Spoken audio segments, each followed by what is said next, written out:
All right, good morning, everybody. So it seems everybody has a copy of the practice vision. Who wants it? That's good. As I mentioned last week, I'm taking my remaining talks for this year to explain the major elements of that practice vision. So last week we talked about Zazen and Sanshin, and within Sanshin style, and this time today we're going to talk about Dharma study and Dogen themes. So because of our intensive focus on sitting here at Sanshin, we engage in Dharma study in support of Zazen. So Todo-san has always thought it's kind of dangerous for us to do this much Zazen, right? Without understanding what that means in Dogen's world. We sit here 6 days a week. In the mornings, we sit 2 periods at a time. So our periods are 50 minutes long. When we do Sanshin, it's 14 periods a day. We do a lot of Zazen here, right? So it's important for us to understand the context of that. So we don't just undertake Dharma study as an intellectual exercise and kind of leave it at that, right? So, it's not enough to simply do the intellectual study, right? We have to be actively practicing. So what does that mean for the body as well as the mind? What does that mean for sort of our larger understanding of what the Buddha was doing and what he was teaching? So our study is an antidote to this thing called Zen sickness, right? Described in Zazen-shin, in the Zazen-shin fascicle of Dogen's Shobogenzo. So that's a danger that can come with doing a lot of sitting with some kind of gaining mind. I want something out of my Zazen. I'm looking for a peak experience. I'm looking for some personal benefit. I want to, control my procrastination or make myself somebody I like better, or, all the things originally that we come into Zazen thinking we're going to get. So this is why Zazen, why Dharma study is not a means to an end just for itself, right, by its own sake. It supports and enables our sitting practice. So these two things really work together. We do each one kind of in support of the other, right? These two things arise together. So Sawaki Roshi often said, all Buddhist scriptures are only footnotes to Zazen, right?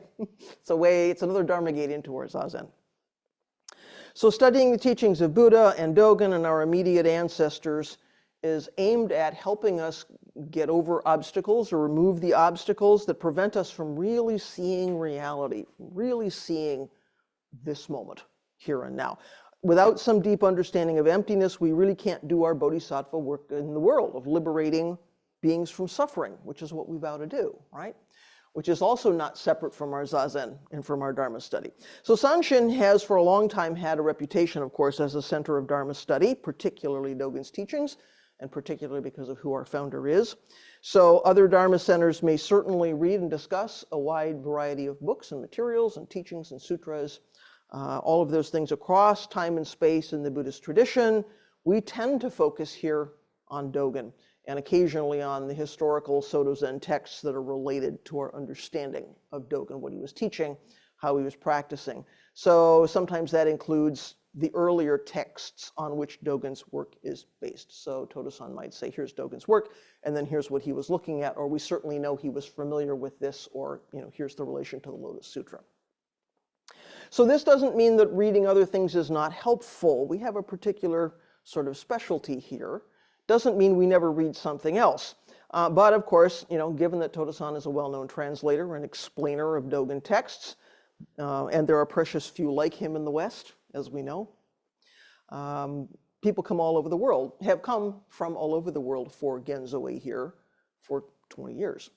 Genzo-e or lecture series. In fact, most people probably over the course of Sanshin's history have thought that was the really valuable thing they got here, right? The one thing we added to the national conversation was Todo-san talking about Dogen. So throughout Sanshin's life, this has been our particular market niche, right? This has been what people think of when they think of Sanshin. So now Todo-san has stepped back from day-to-day leadership, and when that happens, we can legitimately ask ourselves, what does study mean here going forward, right? If we're not seeing Todo-san in this seat every Sunday, if he's stepping back from day-to-day leadership, what does that mean for us going forward? So certainly I'm not in a position to directly take up Todo-san's work. One of the real concerns people had when I was appointed to this position was, now what kind of Dharma talks do you give? Like, what are you going to do about this Dogen thing, right? It's such a central element of our practice vision. This is a really important question for us, right? How do we study here? What does that mean? And how does that, how do we think of that as something bigger than one person? So fortunately, after a while, I started to see my way forward. That's how we got to the Sanshin specialty listed on your handout under Dharma study. It's Dogen themes, not Dogen texts. I can't read an original Dogen text and tell you what that says. Does that mean we can't study anymore? No. I think what's important to look at here is not the texts themselves alone, but the themes we find, the through lines we find in Dogen's teaching, which we can actually miss if we're only looking at one text at a time, right? He's teaching. There are things that come up over and over again, right, in his teaching. So I and anyone else here can teach about Dogen themes, even if we can't translate the texts themselves, right? I mean, Yogin's been in robes for 5 minutes, and he can, I'm assuming, at some point, teach about Dogen themes, even though neither he nor I can read the original text. So those things don't get lost. The good news is the Dharma study goes on, both because Todo-san is still lecturing and writing and publishing and, you know, being available to us, and because these Dogen themes are going to keep showing up in our teaching, in our practice, in our Wednesday night discussion, in all of our activity here at Sanshin. So I've identified this list of 10 major Dogen themes. Those are the things on your handout. We don't have time to go through them all today. Even if I was to cover them briefly, that would be several lectures. That's a lifetime's worth of practice and study there, right? However, in 2001, Ekiho Miyazaki Zenji, who was then the abbot of Eiheiji, and therefore sort of the head clergy of Sotoshu, summarized Dogen's message for the 21st century in 3 points, which are helpful, right? His 3 points are: the way to understand life and its problems lies in studying the self. The life of the individual human being is Buddha's life. And nature is the expression and life of Buddha, or we could say awakening, right? So those, he summarizes all of Dogen's teaching in those 3 themes. So by the way, Miyazaki Zenji lived to be 108, which is an auspicious number for us, right? The head of Sotoshu now is Donin Minamisawa. He's 97, so there must be some longevity thing going on with our practice, right? You deeply practice, maybe you live to be 108, or at least 97. So it seems to me that Miyazaki Zenji's 3 points are all about non-duality, or emptiness. These are 3 ways to look at the same thing, which was really central to all of Dogen's teaching. So Uchiyama Roshi says that in the Shobogenzo, all words should be understood as meaning beyond dichotomy. So this is even our own immediate ancestors saying, this is what's going on, right? We don't set things in comparison with each other or set them up as relative to each other, life and death, poverty and wealth, happiness, unhappiness, right? All words should be seen as meaning beyond dichotomy. So Dogen is constantly collapsing duality, which is not the same as denying that forms exist, but he's constantly collapsing our sort of habitual duality. So A and B both exist. It's also true they're not separate. So the truth of A and B is truth, but A and B are also not separate, and that's also true. So their existence as these apparently unconnected things is not the whole story, right? One of the images Todo-san is fond of using is there's 5 fingers and there's also 1 hand, and both of those things are true. There are 5 individual fingers, you don't mistake them for each other, but there's also 1 hand. So we have to carry both of these truths. So then once we've got that, we also have to go beyond the idea that there is A and B and beyond A and B, because now we're setting up, again, another comparison, another dichotomy. We're just perpetuating this discrimination between things. So our practice is keep peeling that onion, right? Keep dropping those things we want to grasp. There's A and B, and then there's A bound A and B, and then there's not A and B, and right? And we keep opening the hand. So when we understand emptiness, then we can see, on the one hand, things have characteristics. They appear to be solid. They appear to be permanent. On the other hand, nothing has a fixed permanent self-nature. We talked about that last time. So as soon as I give something a label, and I start to describe it, and immediately it changes, and then those ideas don't apply, right? I can describe this as something, I can give it a name, you know, here's a glass, and then I drop the glass. And then what happens, right? Labels and descriptions don't fit anymore because of this constant change. So thusness is the aspect of the world before I start distinguishing individual forms and trying to describe them and have a feeling about them and make discriminative stories about them, right? So Dogen's world is not a world of either or.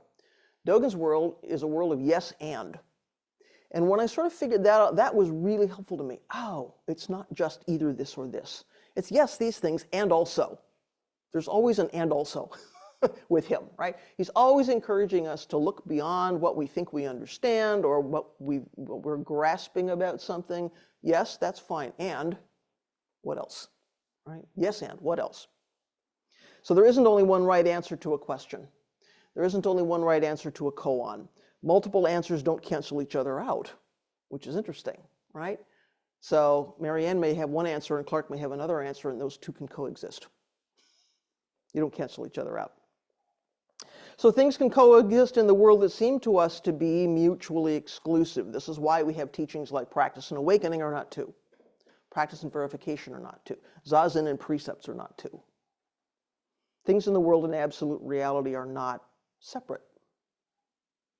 So, Miyazaki Zenji's 3 points. First one, the way to understand life and its problems lies in studying the self. Well, we all know Dogen talks about studying the self, right? What is the nature of self and things we don't think are self? What's the nature of these 5 skandhas and this thing over here, which I don't think is part of me? How do we study that question? Is there a difference or a separation between this collection of 5 skandhas and other collections of 5 skandhas, whether that's other people or other being, other things, other beings? When we understand that the self is empty, in other words, again, no fixed permanent self-nature that persists through time, then we're less likely to set ourselves up for suffering with unrealistic expectations. If I know that the self is empty and I know that all selves are empty, then I don't cling to my idea that this is going to go on forever, that nothing's ever going to change, that this other person is going to meet all of my needs, right? All those stories we tell ourselves. Miyazaki Zenji's point number 2, the life of the individual human being is Buddha's life. So yes, there's this karmic self with various individual attributes. You wouldn't mistake me for somebody else, right? We create this image of a self. It looks a certain way. It sounds a certain way. It acts a certain way. We give it a name. That's true. There's also the universal self, which includes everything. And is nothing other than awakening. It is nothing other than the complete functioning of this universe, or Buddha's life, or the reality of this moment, right? And now we're back to the phrase that we find at the center of the practice vision, realizing the self without relationship to others, which is the non-reliance piece, which includes everything. That's the interconnectedness piece. So now we're back to the center of Sanshin's practice vision. Okay, third point, number 3, nature is the expression and life of Buddha, or the expression and life of awakening. So, our individual human lives and nature itself are not separate from awakening. So they're not separate from each other, and they're not separate from Buddha's life. They're not separate from awakening. So human and nature is just one more dichotomy that we get to see through, right? Yes, we can distinguish these things, and also they are not separate. So it's no coincidence, I think, there's so many images of nature in Dogen's teaching, in his writing. Nature, we can think of nature as not only the ultimate example or expression of impermanence, whether that's changing seasons, it's a flower blooming and dying, it's dew falling and evaporating as the sun comes up, right? We have many, many, many instances of this very direct contact with impermanence when we're in nature or thinking about nature. But nature is also something sort of primordial. It's something unfabricated. It is similar to the way we encounter the world before the 3 poisons, before the discriminative thinking, the habituated stuff, the stories that get in our way, because nature is just like, there it is, man. Nobody's messed with it. It's before humans get their hands in it. So it's a helpful image. It's a helpful metaphor for us. So Dogen sees the landscape around Eiheiji as preaching the Dharma. The very landscape around Eiheiji is preaching the Dharma. If you've been to Eiheiji, you know it's deep in the woods, surrounded by trees. There's a lot of nature out there. Yes, there's touristy stuff all around it. Yes, the tour buses pull up and park in the parking lot, and you have to go up the hill to the AHG. And in the parking lot, you can buy, well, many things like, where's Sawyer wearing an AHG t-shirt? I gave him my AHG t-shirt because unfortunately there's too much Hoko these days. It only fits him. Yes, you can buy little monk keychains and all the little souvenirs and all the little omiyagis. And the first time you go, you just think, where am I? It's like the Disneyland of Zen things that you would never find here, right?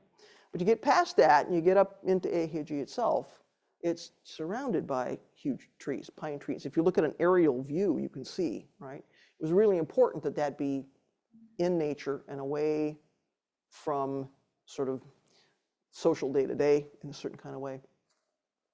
So it's really important for him. He sees that actually the mountain, the trees, the landscape, the stones, as preaching the Dharma. And by extension, then all of nature as insentient beings preaching the Dharma, or emptiness preaching the Dharma, right? This pristine, unfabricated, unspoiled part of the world. So imagine seeing the world not as a series of choices between A and B and this and that, which is what we habitually assume needs to happen. I need to make a choice between this and this.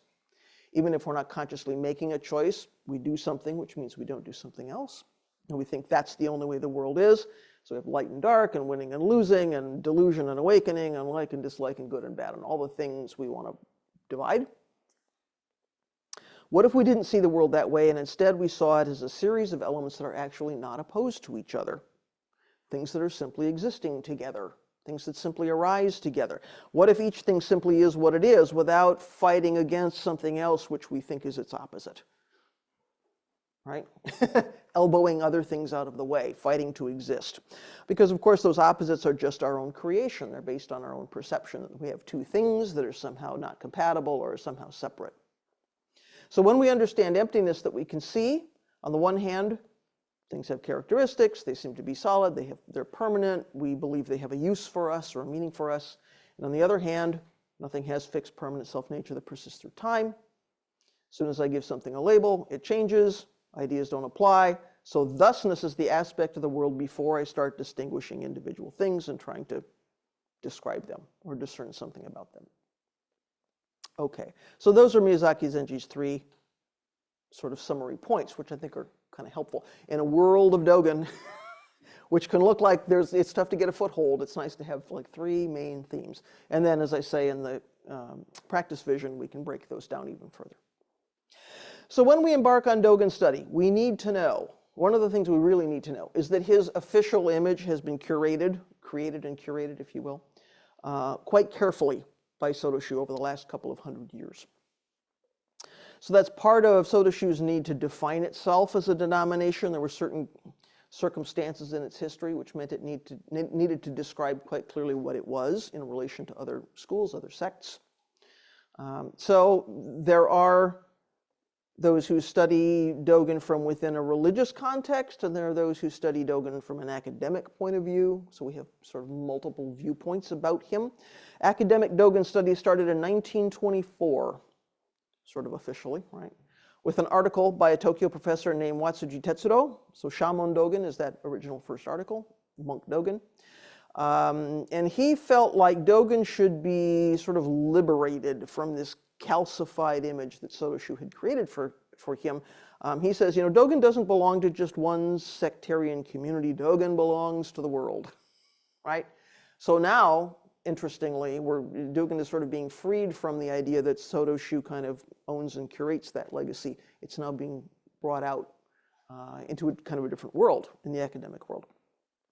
So Dogen begins to be studied by both Japanese and Western scholars, and not just religious folks. It's folks from history, philosophy, sociology, linguistics, various other fields in addition to Buddhism. So Dogen moves from being this purely sort of sectarian figure as the founder of Soto Zen to having a different kind of cultural relevance. Now people are reading the poetry, right? They're reading him as literature. They're reading him as a philosopher. Shobo Genzo wasn't published until the 19th century. It's sort of been a house document, if you will, an internal document up to that point, only really known and used and studied and practiced within Soto Zen. Suddenly, there's an opening. So English translations of Dogen's work started appearing only about 40 years ago, 40, 50 years ago. The hope was that a core of Western researchers, teachers, academics, practitioners with the appropriate language skills and the appropriate cultural skills would start to take that on, right? So they can build on, in the West, we could build on the research that was going on in Japan, and dialogue would start, and right, there would be some flowering. So when we today want to learn something about Dogen, we're actually encountering several versions of him, and we need to know that, right? I'm always telling people it's really helpful, whatever you're reading, to go and find out who is writing or saying this thing. What's that person's background, point of view, sectarian affiliation? Is there one? Just so we can put things in context. So we have the 13th century Zen teacher within this religious history of the Zen tradition. We have the Soto sort of sectarian patriarch, if you will, created in the 18th and 19th centuries in order to really legitimize Soto Shu. We have this guy. We're a legitimate sect because we have this guy. He's seen as a philosopher. 20th century, sort of that image is sort of created in the 20th century from this pre-war Japanese encounter with Western thought. He gets positioned within sort of abstract universal truth. Again, he's being liberated, if you will, Dogen, Dogen for the world. And then we have the Japanese cultural figure, which was created largely by post-war historical study, positioned within sort of medieval society and culture. So again, we've got the poetry and the literature, right? So we've got like 4 different versions of him. They're all interesting. They all add something to the story, but we need to know. Just one of them isn't enough. Understanding just one of them kind of isn't enough. So he's been taken up by a number of communities for all kinds of reasons. So Watsuji, who wrote that 1924 article, said, well, it's okay that I'm not a practitioner myself because Dogen wrote down his teachings, it seems very clear that he thought they could be communicated to people in that way, right? He wrote this stuff down, therefore, it's available to anybody to read, so it's okay that I, as a researcher, am not a practitioner. Other Japanese academics start to agree with him, so now Dogen moves beyond Soto Zen to a figure that people can argue is more universal, more modern. So in the 1960s, Dogen's work starts to be included in collections of classical Japanese literature. So here's another facet of him. A few books about him were available in America, none written by an American, all taking a sort of a sympathetic view of him as a Zen teacher. Now by the 70s, more and more translations, but Buddhist studies at this point is mainly a scientific field. It's centered on ancient India. Investigation of those really early Buddhist texts. So Zen was a living tradition, sort of not seen as tied to those original texts and practices in ancient India. It seems that there's a disconnect, or it seems that at least there's a separation. So it was also associated with these sort of popular anti-intellectual fads of the 60s. You may remember reading some of these things, right? So there's not much interest in Dogen studies at that point. There just isn't the energy behind that. In the 80s, Dogen moves beyond Zen centers and sort of these fringes of academia to the intellectual or philosophical community. People take him in that light. You also begin to see original scholarly work on Dogen because guess what? Some of these young Americans trained in Western and Japanese philosophy are finally taking him on. Finally getting interested in that. They're using philosophical lenses or philosophical techniques to look at teachings rather than coming at this as practitioners. So again, he's out there, but are the practitioners the ones taking it up? From an academic standpoint, although Dogen is pretty well known in the 90s and in the 2000s, the problem is he's such a big topic and the writing feels so abstract, so difficult, that he doesn't get a lot of attention because people are afraid to take him on. It's like, thank goodness for people like Toto-san, right? Because it's just such a huge thing and appears so opaque to us here. People are sort of afraid to get into it and try to figure out what he's doing. So early Zen studies tend to focus on China, and studies on Japan and other Asian cultures are kind of still catching up. So the earliest Dogen studies have focused on his ideas, perhaps, if we go back and say, well, people were coming at this from a philosophical point of view. Really, they were looking at ideas rather than historical context, religious context, Soto-Zen context. So today, we have much more of an interdisciplinary approach to him. Yes, we read the philosophy, but we also understand the history. We look at the practice. We do the practice, right? We have many more gateways into what he was trying to communicate. But there's no question that the work Todo-san is doing on translation and interpretation is really critical for us, because most of us, A, can't read the primary source material, right? We can't pick up Dogen. We certainly can't pick up his classical Asian language stuff. But even if we read the modern languages, it's not so easy. It's hard for us to read the primary source material or the studies coming out of Kobazawa University. And also, we don't have the cultural background to understand some of the things that he's saying. I mean, look at how much effort Todo-san has to go to explain to us, here's the sentence of Dogen. Now, here's the world of that, right? We as Westerners can look at that and be kind of discouraged by it. The good news is there's lots there to chew on, to practice with. So how do we do Dogen study ourselves? What do we need to keep in mind when we're really starting to investigate what Dogen had to say? Well, Todo-san frequently recommends to us we look at more than one translation. We all love his brilliant translations, and it's helpful to look at more than one. Translators always have to make choices about words, about interpretations. Maybe there are commentaries on this text. How much do we explain in the footnotes? There's a lot. Translators, of course, also have various levels of skill, various familiarity with language, cultural background, historical background. Some are clergy, some are academics, some practice, some don't practice. All of those doesn't invalidate any of those translations, but it's really helpful to have more than one and do some comparison, right? To get a well-rounded picture of something as completely non-linear as Dogen, right? It's good to have more than one point of view. So, Shobo Genzo, for instance, takes up many, many koans. But Dogen uses them as a gateway for something larger, right? He doesn't just explain the koan. He doesn't just say, an ancient master said, da, da, da, da, da. Now here's what it means. Like, we know that's not what he does. He's well aware of how those stories are understood. Of course, he's very familiar with them from many years of practice and teaching. He's doing something else. So it's important for us to understand what is the new insight that he's bringing to that very, very old story that many, many people have talked about, studied, practiced with. He's doing something else. We probably need to go back and become familiar with the original koan and the traditional understanding of that koan, and then intersect that with what Dogen is saying. And we frequently, when we're hearing from Todo-san, we see he's frequently doing something like that. Here's the story. Here's all the context. Here's what Dogen says. Oh, there's something new in that intersection. It's not enough to just read the koan story, right? So we're likely going to see, in that case, several of the linguistic devices that Dogen likes to use. If you're interested in that piece, go back and find in the Introduction to Dogen, the 6-part Introduction to Dogen that I did, which is on YouTube. I did a whole lecture on those linguistic devices. It's important to kind of see how he's using them. He's often doing something like turning a negative into a positive. Something that would be traditionally considered negative, he's going, no, no, that's actually a good thing, right? Or he's taking a key word or a phrase and distorting it, reinterpreting it somehow. So we can't sort of just take him for granted, take him on the surface. So this is why we need context if we're going to understand what he's saying, what he's teaching. The point of a lot of it is that it turns the conventional teaching of his time on its head. He's often turning something over. Yes, this is the way we usually understand it. Now what about this? Now, how about this view, right? That's what makes him kind of interesting, right?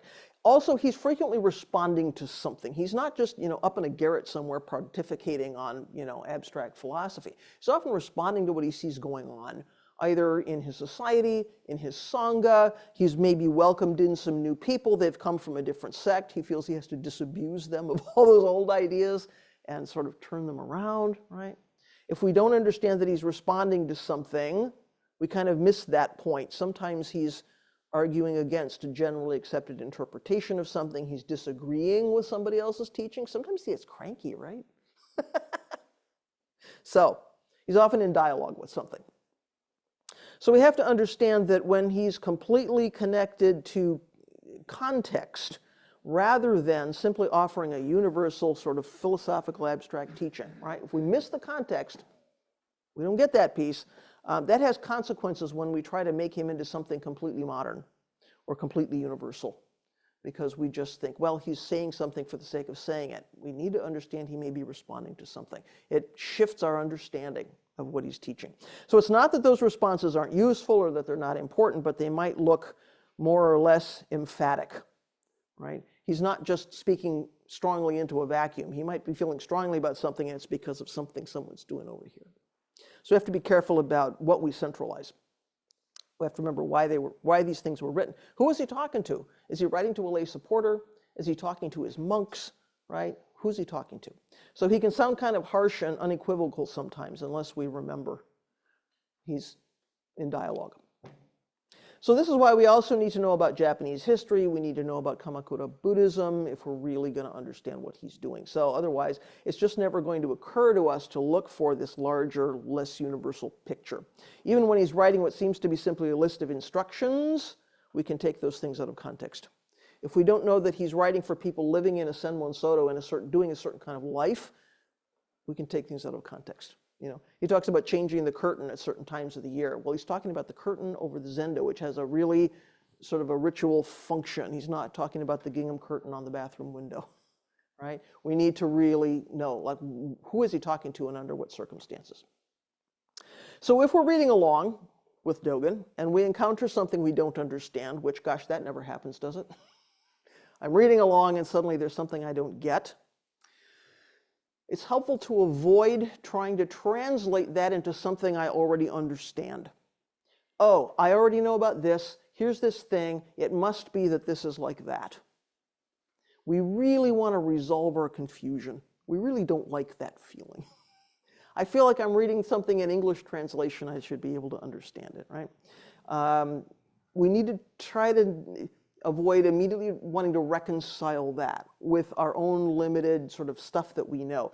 Dogen's often trying to get us to question or let go of what we already understand. The reason that's uncomfortable is he's poking us and saying, did you get it? There's something else here, right? So we're usually pretty uncomfortable until we get stuff all lined up. We want to connect the dots. We want to know how to proceed. But the point really is to unsettle us and make us unsure of what we take for granted.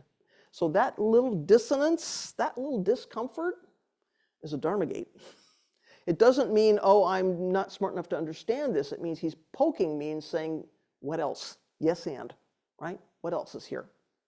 So we have to investigate and find out what he really means, not just sort of stop at what we think he means. Oh, I understand the words in English, so it must be like this. Really? We need to not stop there. What's he really trying to get us to see? We may think we know what awakening is, or what zazen is, or what a mountain is, right? We might sort of gloss over that in a sentence. He might be pointing to some new, uncommon, different sort of meaning for that word or phrase, and he might do that with every word in a sentence, right? We know when we hear Todo-san taking these things apart, he's sometimes talking word by word by word by word by word. It can be pretty dense. So when Dogen seems to be negating something, he might actually just be saying, this thing that I appear to be negating is not the whole story. This thing I appear to be negating is true, but it's not the whole thing. Keep going, keep looking, yes and, right? It's not that that thing doesn't exist. It's not that it's not important. What else, right? What else, what else? If he says such and such an activity or such and such a practice is not necessary, he's not saying don't ever do it, right? When he says there's no delusion, no awakening, no life, no death, he doesn't mean those things aren't real. He's probably saying if we see it in only one way, we've missed the mark. So just because Dogen is silent about something doesn't mean it's not important, doesn't mean we shouldn't do it. We shouldn't assume, well, he didn't believe in that. Oh, he rejected that because he never talked about it. He didn't talk about such and so we shouldn't do it or we shouldn't study it. Well, there were things he took for granted, right? He didn't talk about every aspect of monastic life or every aspect of temple life. In some cases, he's talking to people who should know. So he's not going to talk about things that they probably already know. Especially toward the end of his life, he's practicing with a fairly small group of monks in a remote temple. He only would have been talking about things he particularly wanted to stress to them, assuming they were going to kind of know how to live, know how to do the practice. So this was the group that would be carrying on what he started. So he would have been pretty intentional about where was he putting his time, his focus, his energy. Another pitfall, I think, is taking a sentence or two out of context, and then we use those things to back up our preconceived conclusions. How many times have you seen somebody quote Dogen in order to prove they're right? Oops. Microphone took a hit.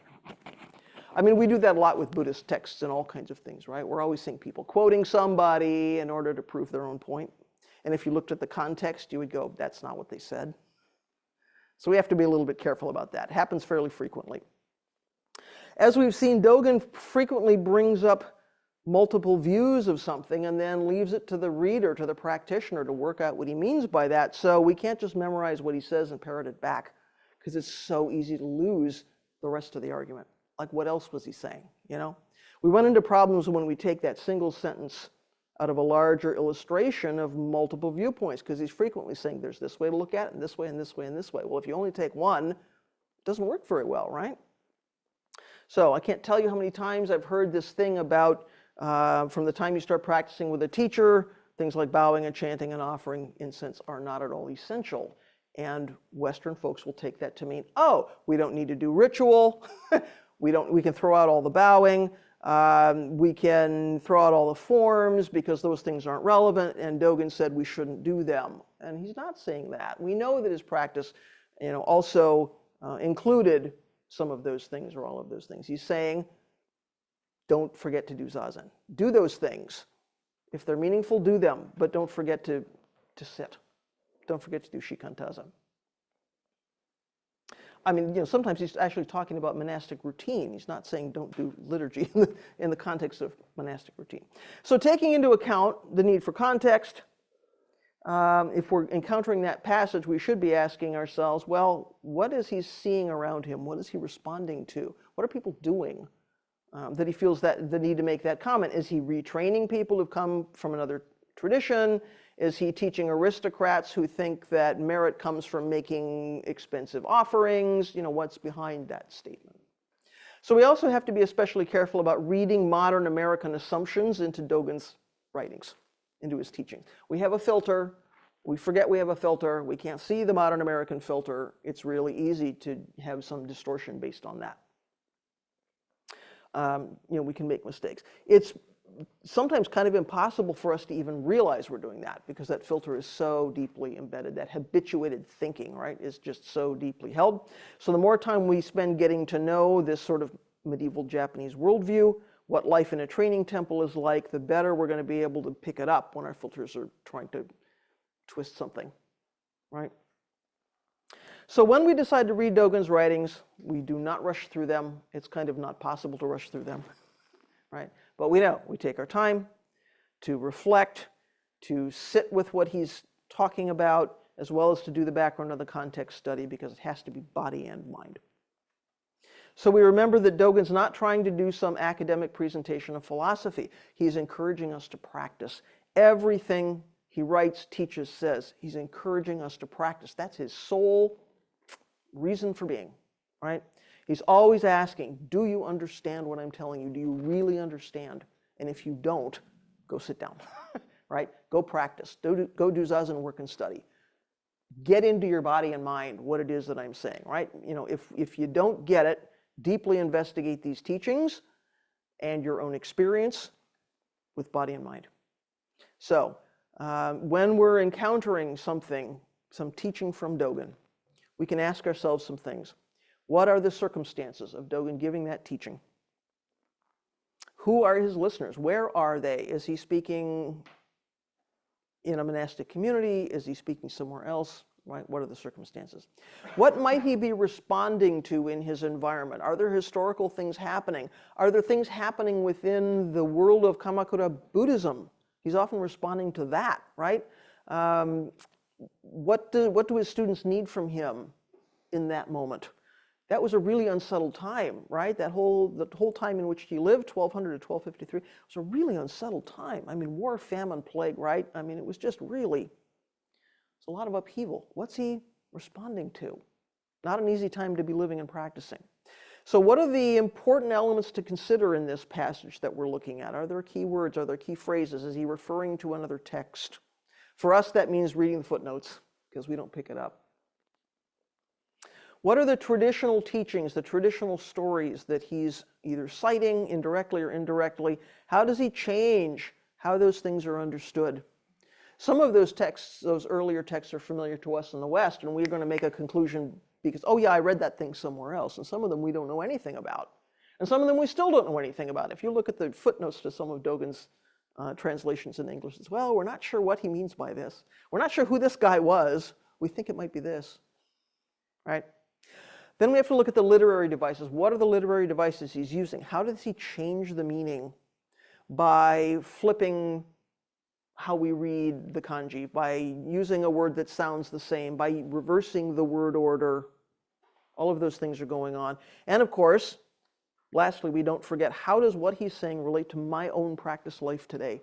We're all on the cushion the way he was on the cushion, right? We're all doing zazen work and study. He was doing zazen work and study. How is his experience and what he's teaching and showing me showing up in my own practice life? We might think of him as a guy who lived 800 years ago in another country, wrote in another language, kind of another sort of being. But really, just like we're doing Buddhist practice, you know, we're all practicing. We're all sitting zazen. So when you're reading these things, take your time, particularly when you get stuck and you're anxious to resolve your uncertainty, to resolve this dissonance, right? That's the time to slow down. Am I really resolving this in a way that sort of advances my understanding, or am I just putting pieces together so that I feel better, right? So I don't feel uncomfortable with this thing, so I can move on. So have patience with yourself. Have patience with the practice. The only way this stuff starts to make sense in my experience is with immersion, and immersion takes time. I'm so grateful I got to do that intro Zazen 6-lecture workshop, because that kind of immersion, I can't tell you what a difference that made. I had to pull everything together that I had read, written, understood over all my years in order to crystallize it down to 6 lectures, and I can't tell you what a privilege that was. Really, that immersion made all the difference. So immersion is important. Once we get a foothold, things start to fall into place, right? Those 10 Dogen themes will keep popping up. Oh, here's this thing again about, you know, original mind is the way. Oh, here's this thing again about practice and verification or not to. And then you start to see the pattern, right? Then sometimes it's easier to figure out, oh, he's alluding to this in this context of this theme. Oh, maybe it's about like this, right? Being familiar with those themes, I think, really helps when you pick up any one of his writings. So we know some of his writings feel quite practical, like the Zui Monki, like the Chiji Shingi, the things that tell us really quite concretely how to practice together. And then we have some Shobo Genzo things which feel quite abstract, right? So we know he's doing more than one kind of writing and teaching. Find your gateway in. Zui Monki is a wonderful gateway in. Take it a little bit at a time. Have patience with yourself.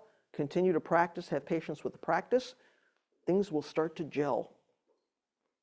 You know, it starts to make sense for the first time, and then, boy, what a encouragement that is, right, to our practice.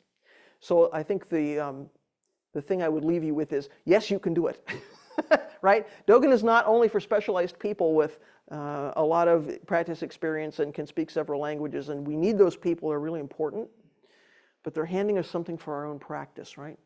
This is about us. Dogen's talking to us. This is about us. So let me just encourage you and say, yes, it is possible, right? What would you like to say, ask, offer, reflect on this morning about Dharma study, the role of Dharma study? I'm speaking particularly about Dogen, but there's lots of things we can study. Comments in the room, and then I'll go to the folks at home. Anything folks would like to say or ask today? Ritoku.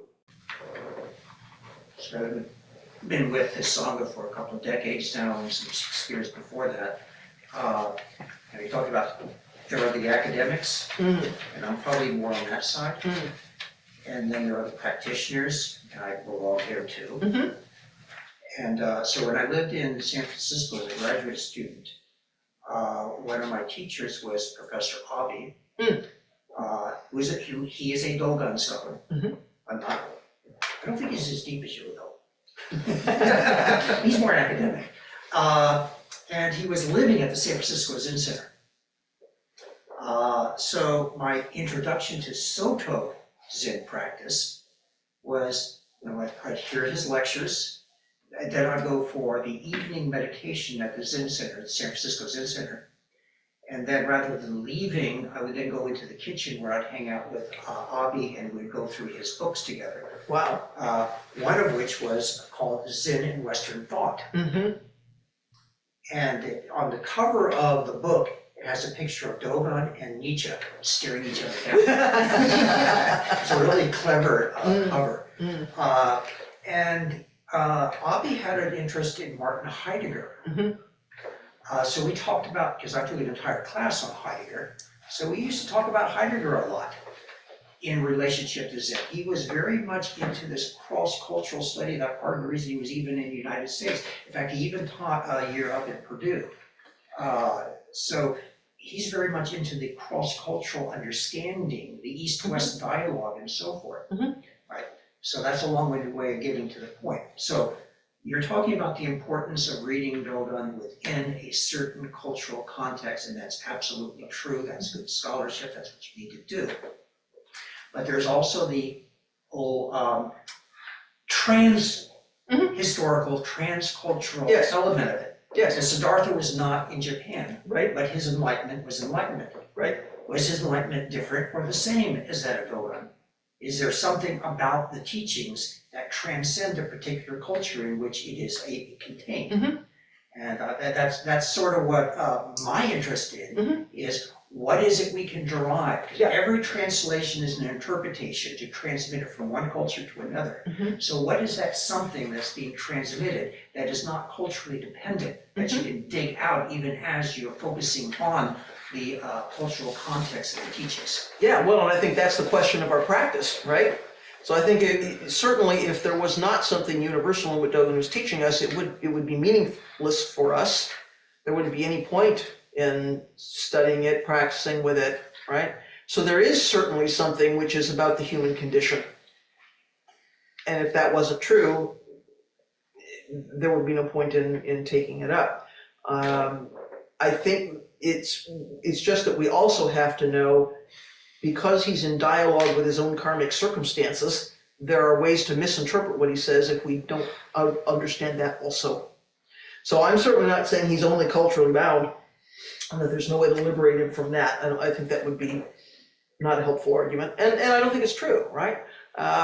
When he's talking about Zazen, his Zazen is not different from ours. When he's talking about awakening, Buddha nature, those things are not different, right? And it was different when he encountered in China, a different cultural context. Well, I mean, so he's living proof, right? He went to China and learned something from his teacher, which he embodied and brought back to Japan, right? So one would hope that kind of transmission continues, otherwise there would be no point in practicing here. I think it's just really easy for us as Westerners, because the historical, cultural context is something we have to sort of acquire, to just feel like, I don't have to do that part. He's only talking about Zazen, and I understand Zazen, and so I'm just going to read it that way. But if you do that, it's possible to misinterpret what he says if we don't understand that he's also in dialogue, right? So I'm not here to say there is no universal component. I'm saying I think we need to consider whether that's the only one. Okay? Thank you.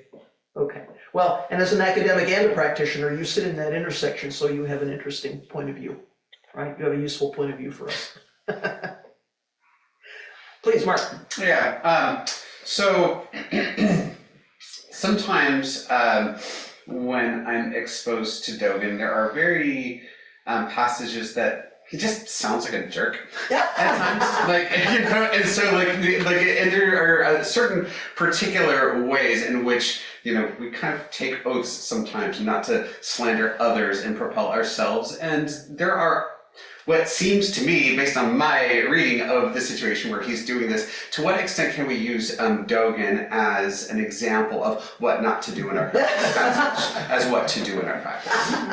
Well, when you come to those passages, I think the thing I take from that is, oh yeah, the guy was human. Yeah.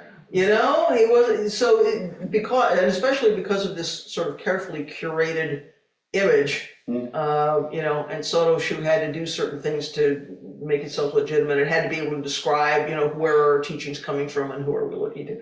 So when we get to those sort of irascible passages, it's just like, oh yeah, the guy is human and he's responding to something, right? And I think that's where knowing that he's in dialogue with something is important. Otherwise, it feels like he's just pounding on something out of the blue, and you just think, what, And if you recognize he feels strongly about something and he sees somebody doing something else and he's fearful about where that's going to go, you kind of have some compassion and you think, well, okay,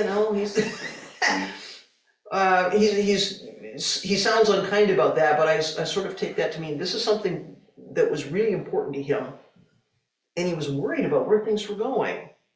And he responded in a certain kind of a way, right? So I think for me, rather than going, he's showing us what not to do, I just think this is a human being practicing in a karmic circumstance. And that makes it important for me to understand what was going on. In the year that he wrote that, what was going on for him and in the culture and in Buddhism in general, because often we can figure out what he's really responding to. And then we can not centralize that, right? I see a bone to pick with the Taoists, and I can't imagine there were all that many Taoists running around Japan at the time. Well, who knows who he'd encountered, or what books were prevalent, and he's thinking people are going to pick these things up and read them, and I don't know. I mean, there's, Toda-san knows better than I, what some of those contexts are. So, but it's just useful to know he's not doing that in a vacuum. That's the useful thing. Other things in the room, comments, questions? Clark?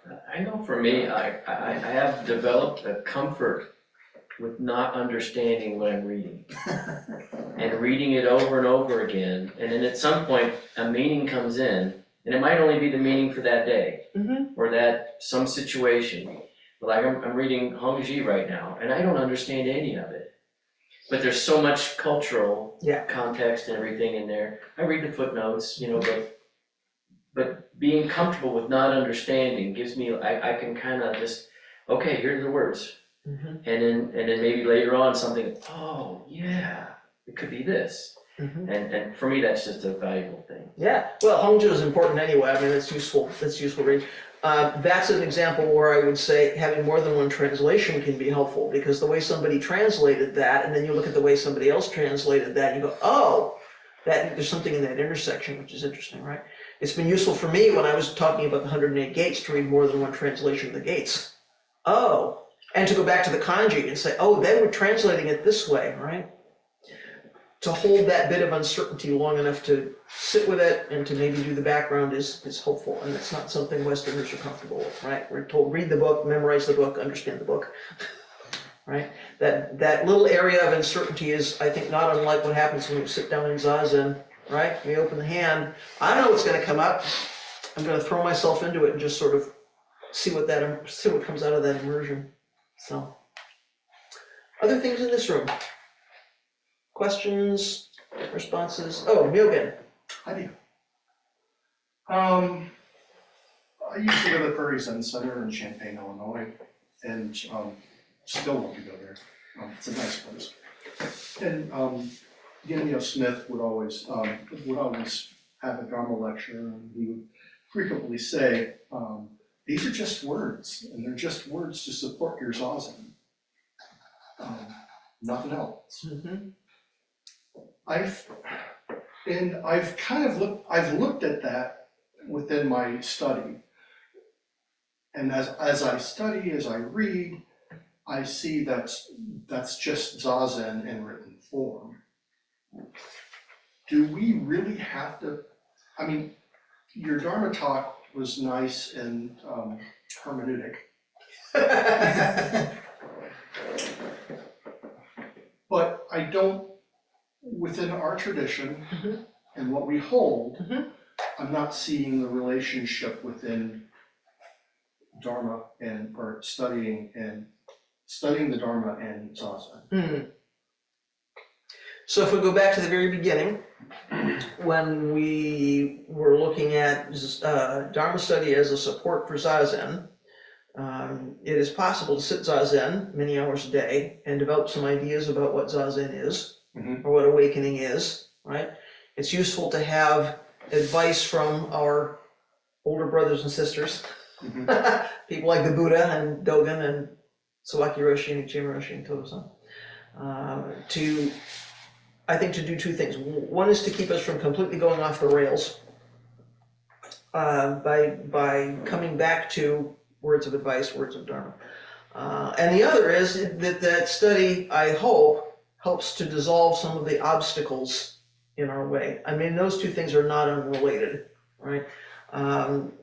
Maybe it's happened to you, it's certainly happened to me, and you sit zazen, and then you read something Dogen wrote, and you, oh, that's what was going on. Oh, I see that differently now, right? And I wouldn't have got there necessarily on my own. Maybe I'm clinging to some particular idea and Dogen comes along and goes, no, you don't. Oh, and it opens something up, right? So I think it would be really easy to become self-involved. And I think this is why Todo-san's been so concerned for us from the very beginning about all the zazen that we're doing.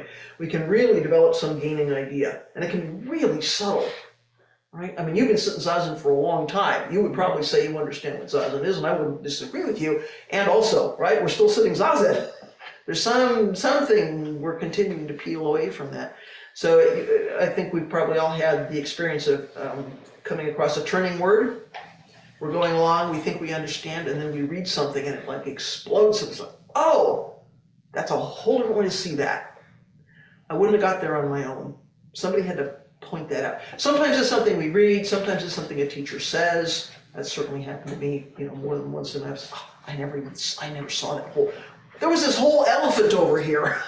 I never even noticed, right? We kind of need someone to point us there. To me, that's the relationship. So we're sitting zazen anyway. It's easy to have some gaining idea about zazen until somebody points out what we're doing, because we're unlikely, I think, to be able to notice that for ourselves. So I think Dharma study is important for that, and Sangha is important for that. Right? Sometimes it's a Sangha member who unwittingly slaps you upside the head and says, oh, what was I thinking? What was I doing, right? Because you see your practice reflected back. So I think we see our practice reflected back in the way we practice with others in the Sangha, the way those relationships work, the way this total functioning happens, and then that's a sort of a mirror. I think texts can be that for us too. That little area of discomfort, right? That little area of not knowing, I think is the same kind of thing. Oh, there's something here there's something here Dogen saw that I don't see yet. Like, what is that about? And we can't go at that necessarily. We can go at that with a certain amount of intellect, but there's a piece of that we can't go at with the intellect, and we just have to sit down, right? So I think these two things are really interpenetrated in an interesting way. So we can't just do the Dharma study. And although we could just do the zazen, I think it would be easy to make a mistake. So having both of these supporting each other is, I think, a really important part of the practice. And it's why when I draw a diagram like the practice vision, these things are connected, right? It's not separate blocks. It's these things are all somehow functioning to bring us back to this statement about we're realizing the self that has no relation to others and also includes everything. It's like you don't understand that intellectually. We get that when we sit down. Is that enough? Yeah, yeah. For now? I know you'll be back. Well, yeah, I mean, I've had multiple times to where I've gotten angry at my practice because I realized I was doing it completely wrong. I had some preconceived idea. I thought, oh, if you just attain this or do the 3 levels of this, you'll be good and golden. No, not at all. Nope, doesn't work that way. And the other nice thing to the practice and realizing is, yeah, Clark is right. You get comfortable in not understanding, and you get comfortable in that chaos. And I found that to be very beneficial in life. Absolutely. Because we'd like to sit down, we all know when we first sit zazen, we'd like to sit down with some very clear idea of why we're spending that time. Like, what the heck am I doing looking at a wall? Man, there's something else I should be doing. So, how do we let go of our ideas about what that means? Yeah, and you can't go, oh, I read Heidegger, I can read Dogen, no problem. No, you can't do that. No, and in some ways, that extra knowledge can be a hindrance because you want to interpret Dogen through the lens of Heidegger because you think you understand that, and so they must be saying the same thing. Well, really? Sure, there's similarities, but we have to be careful about, this is why I'm saying, trying to reconcile this into a Western point of view. We need to do that really carefully. Slowly and carefully. Other things in this room? Well, anyways, the topic reminded me of something you said about how Dogen sometimes reverses things. Painted cakes do not satisfy hunger. Mm-hmm. He turns that around. Mm-hmm. So the idea that your study itself can be zazen. Mm-hmm. You want to dialogue with that? Yeah, well, of course, there's no real difference, right? And yet we make a distinction, so it's just another duality we can collapse, I think. Please. Actually, that is a kind of a point that I want to leap onto too, is like, so last week you talked about Zazen and about this idea of, or this practice of a Sanshin, for example, is one continuous period of Zazen. Mm-hmm.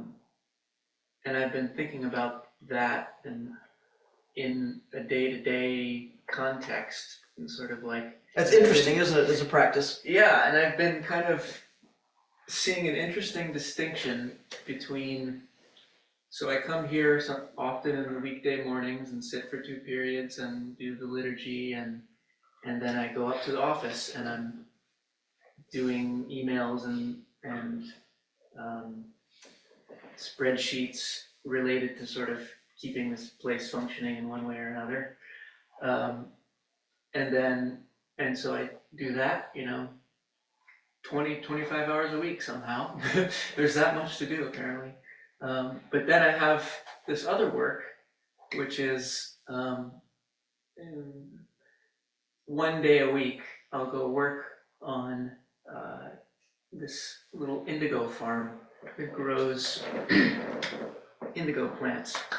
And comparing those two kinds of work, and then what it means to maintain a through line of Zazen through what is mostly kind of sedentary, mind-based, intellectual kind of work, and then what is simply being out and, harvesting seeds off of a plant, or weeding, or, a much more kind of seemingly more of a body practice. And so when I think about study and all of the ways that our intellect is engaged in that, and how there's a through line with Zazen mind within study, it's like, I guess my question is about how body and mind are both involved, whether it's a physical activity or a seemingly mental activity. Well, so I'm not sure that's something we can articulate clearly. I think it's something more experiential, but I guess I would just say, wouldn't it be interesting if we approached work and study the same way we approach Zazen? So we sit down, we do Zazen, we only do 4 things in Zazen: take posture, breathe through the nose, keep the eyes open, let go of thought. What if we took that same approach to physical work? What if we took that same approach in an interesting way to study? So we're studying, we can't completely let go of discriminative thinking because we're reading and sometimes making notes, right?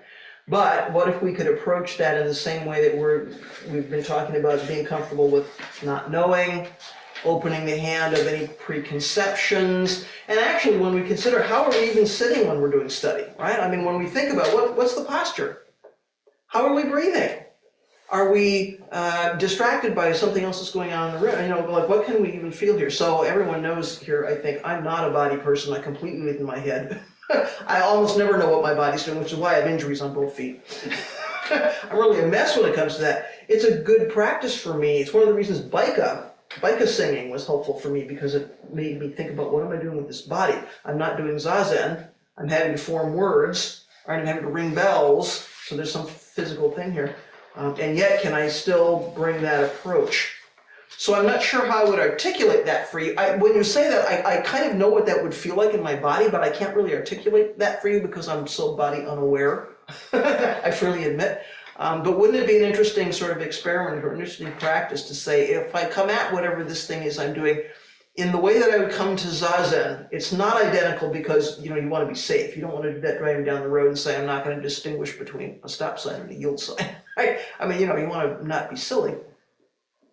How does Zazen feel in the body? And then how does it feel when we're doing these things? If we can come to our Dharma study in a way which is, we're going to let go of distraction, we're going to have some intention around it. When we do these kind of talk, we chant before we do it, right? We're trying to get our heads in the game so that we even come at this the way we would come to Zazen. I think there's something interesting in that intersection, right? Which I think is more experiential than describable. But I'm glad you're bringing it up because this is exactly the kind of intersections that I hope we explore with this practice vision, right? How are these things connected? How are we, what's in the middle of that we don't notice unless we really put some intention around intersecting a couple of things? So I don't have a good clear answer for you other than to say I think it's an interesting practice. Yeah. When you figure that out, come back and tell us. When you figure that out, you can describe it, come back and say something about that. Well, it's such a central question of our practice. How do we take Zazen off the cushion? And I think that's kind of where you're going. And I think we often think about, well, how do I take Zazen off the cushion into my work? But we don't often think about how do I take Zazen off the cushion into my Dharma study? And that's an interesting question. Other things in the room before we go to folks at home? Uh-oh. I'd like to respond to that. Uh-oh. It's quite apt. The one thing I'd like to point out is when we think about taking our Dharma, or when we think about taking our practice off the cushion, we usually think of it as a nice, peaceful transition. In that we're going from one peaceful atmosphere into another peaceful atmosphere. We just went to LA. Travel is hard. Travel is hard. It is long. It is taxing. Yes. You're next to an 8-year-old who just spent an hour at an all-you-can-drink milk bar and is lactose intolerant. Every other breath, you begin. I have in my mind, and eventually someday I'll give a Dharma talk on it, that Soto Zen is nothing more than being in a traffic jam, but happy about it. You're like, oh, in a traffic jam. I've had it actually here in India, I've had that happen, and I've been okay with it. It's like, oh, go into LA. Holy crap! I was thankful I was not working or driving. So I invite, these are all good questions. You're asking good questions about how to take your Dharma or your practice off the cushion and what you do. And everyone listening, it's a good thing to think about. And I'm just pointing out, think about also on those bad times when you want to wring someone's neck because they've lost your luggage, the ubiquitous line of people that want to rush, get on the plane, and then rush and get off the plane, right? How do you practice with that? Yeah. And the irritation and annoyance that it brings up. And when I say irritation and annoyance, it's not oh, they're annoying me. It's your body reacting to the, I'm tired, I'm hungry, why can't they serve meals on this freaking thing? Crap. That's what you're dealing with. That is your practice. Yep. Yes, well, maybe it's fortunate people like me don't have body awareness. Folks at home, anything from you all? Sawyer can see you, so put up a hand, send up a flare. I don't want to not hear from folks at home if you have something you'd like to say or ask. Okay. Hearing none. I think it feels like tea time. What does everyone else think? Yes. All right, so next time I'm in this chair, we'll do the next part of the practice vision. So again, you may want to hand your handout, either take them home and bring them back or hand them to Sawyer and leave them here. We'll continue that conversation and what we're doing here at Sanshin. Okay? All right, thanks everyone. Let's do our closing chant.